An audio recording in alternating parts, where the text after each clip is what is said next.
ஒரு நாள் சத்சங்கம் நடந்து கொண்டிருந்த சமயம் இரவு வேளையில் டார்ச் விளக்கின் முனையால் தேள் ஒன்றை ஒருவர் நசுக்குவதை குருதேவர் பார்த்து விட்டார். கீர்த்தனத்திற்கு பிறகு அந்த அன்பரை நோக்கி குருதேவர், அதை நீங்கள் ஏன் கொன்றீர்கள் என்று கேட்டார். அது மக்களை கொட்டுகிறது என்று அவர் பதில் கூறினார்.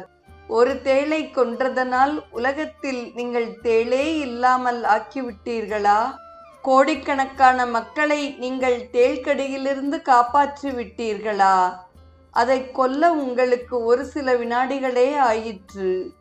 உங்களால் அதற்கு மீண்டும் உயிரை கொடுக்க முடியுமா? உயிரை கொடுக்க முடியாத உங்களால் எப்படி ஒன்றின் உயிரை எடுக்க முடியும்? பயங்கர தேள் நீங்கள்தான். தேளுக்கு கொடுக்கில் மட்டும்தான் விஷம், ஆனால் உங்களுக்கு உடல் முழுவதும் விஷம். பொறாமை, கோபம் போன்ற எத்தனை தீய குணங்கள் உங்களிடம் நிரம்பியுள்ளன. உங்களை இப்பொழுது நசுக்கி தள்ள வேண்டும் என்று குருதேவர் கோபத்துடன் கூறவே, அந்த நபர் அது முதல் எந்த உயிர் பிராணியையும் தாம் கொல்லுவதில்லை என்று உறுதியளித்தார்.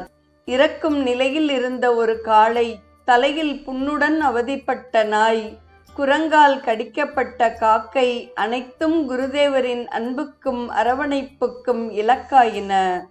1949 வருடம் நடந்த